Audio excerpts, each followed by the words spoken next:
Programme news watch में नाज़रीन एक बार फिर आपको खुशामदीद कहते हैं और प्रोग्राम के इस मरहले में हम बात करेंगे कि पीपल्स पार्टी की सीनियर रहनुमा और साबिक वफाकी वज़ीर इत्तलात व नशरियात मोहतरमा शेर रहमान ने गुज़श्ता दिनों एक टीवी शो में शिरकत की और जब पार्टी का मौक़िफ़ उन्होंने बयान किया तो उस पर पार्टी की जानिब से उन पर शदीद तनकीद की गई और पार्टी उन पर बरहम हो गई।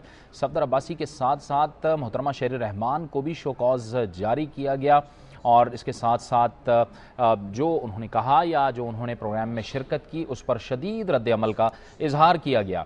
क्या उन्होंने कहा था और क्या उन्हें इस रद्द अमल की तवक्को थी, इसी पर हम बात करेंगे। और इसके लिए हमें ज्वाइन किया है टेलीफोन लाइन पर पीपल्स पार्टी के रुकन कौमी असम्बली और साबिक वफाकी वज़ीर इत्तलात व नशरियात मोहतरमा शेर रहमान ने। बहुत शुक्रिया शेर रहमान साहिबा, आपने हमें ज्वाइन किया। आपने ऐसा क्या कह दिया कि आपको भी शो कॉज मिल गया? क्या आपको इतने शदीद रद्द अमल की तवक्को थी पार्टी की जानिब से?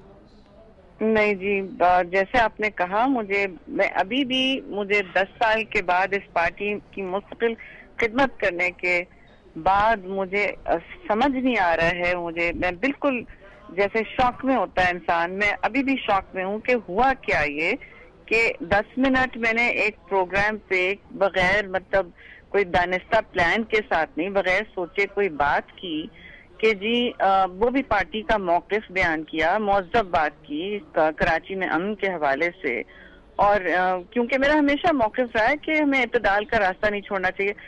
लेकिन अगर भाई मुझे किसी ने कहा होता कि कोई फॉर्मल किस्म का वाटर टाइट मतलब सिला हुआ पत्थर में लिखा हुआ कोई बैन है जिसका कोई हतमी मुझे नहीं पता कि शुरू और ख़त्म कब है, तो भाई मुझे क्या ज़रूरत है कि मैं जाके वो करूं जो मेरी पार्टी की को ठेस पहुंचाता है, चाहे मैं उससे अग्री या ना करूं।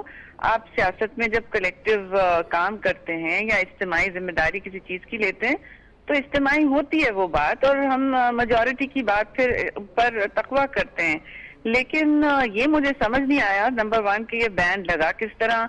कल भी मुझे बदर साहब ने एक शो पे कहा कि नहीं ओरली तो कोई बात ही नहीं होती, अगर ओरली कोई लोग कह रहे हैं कि हम पीपल्स पार्टी से हैं तो ये तस्लीम कैसे करें हम।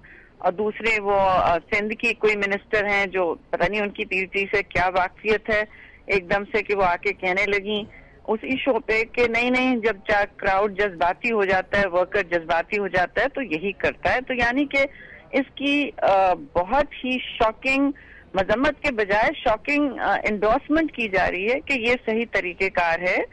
तो मुझे तो शो कॉज का भी शौक हुआ कि मतलब व्हाट इज दिस कि आप पूछ तो लेते, क्योंकि मुझे शमशान बुखारी ने फोन किया। अच्छा शेरी साहब, शो कॉज से पहले क्या आपसे कोई राब्ता किया गया, आपको कुछ बताया गया और शो कॉज में आपको क्या दिया गया है? जी शो कॉज में कोई वर्बल बात नहीं की गई, सिर्फ ये मैंने आपको बताया ना कि पूछा मुझसे 2 मिनट के लिए कि वो आपको पता नहीं था। मैंने कहा नहीं, बाय द वे कह दें कि मुझे बिल्कुल मालूम नहीं था और मुझे फिर बता दीजिएगा कब तक ये बैन। ठीक है जी, इतनी बात हुई and that was the end of it. अब मैंने उसी दिन और जिस दिन मेरे घर गुंडे डंडा बरदार फिर रहे थे, पूरी सड़क ब्लॉक करके मेरी पुट्टियां जला रहे थे और मेरी सरकलमी की तस्वीरें बना रहे थे पूरे ओल्ड क्लिफ्टन में कराची में, उस वक्त भी प्राइम मिनिस्टर का बयान आ रहा था लाहौर से कि हमारा किसी ग्रुप के साथ इख्तिलाफ नहीं है, किसी मीडिया ग्रुप के साथ। तो आप मुझे बताइए मैं किसका बयान, क्या आप किसकी बात सुनूं? तो जब प्राइम मिनिस्टर का आखिरी हल्फ आ जाता है तो वो किसका हर्फ आखिर है? मतलब सेक्रेटरी जनरल का है या वाइस प्रेसिडेंट पीपल्स पार्टी का है? मतलब ये तो मैंने कभी देखा नहीं इस तरह से कि शो कॉज नोटिस इस पे दे दिया गया। फिर मुझे रिमाइंड किया गया कि मैंने जियो पे क्यों बोला उसमें और कि मैं सीनियर लीडर हूँ, ओहदे भी रख चुकी हूँ, तो मेरी मिसाल की वजह। तो देखिए वो बिल्कुल ठीक बात है। अच्छा, ये जो कुछ हुआ, जिस तरह से जाहिर है मुजाहरा किया गया, आप क्या समझती हैं कि फ्रीडम ऑफ स्पीच और ह्यूमन राइट्स के हवाले से ये कितनी बाइज़ तशवीश आपके लिए बात है? ह्यूमन राइट्स का जिक्र मैं इसीलिए कर रहा हूँ शेरी साहिबा कि मुझे मालूम है कि पीपल्स पार्टी का जो इंसानी हुकूक का जो मंशूर है उसके लिखने में आपका बहुत बड़ा कॉन्ट्रीब्यूशन है।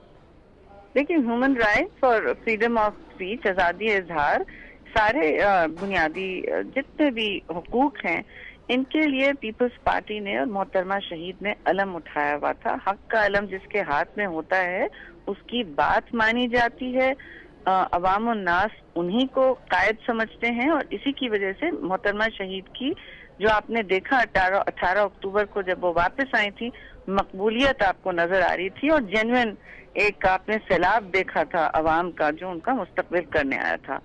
وہ صرف پیپلز پارٹی کا آرگنائزیشن نہیں تھا، وہ ایک جینوئن لوگوں کا اپنا جذبہ تھا ان کے لیے اور اس عظیم لیڈر کے لیے.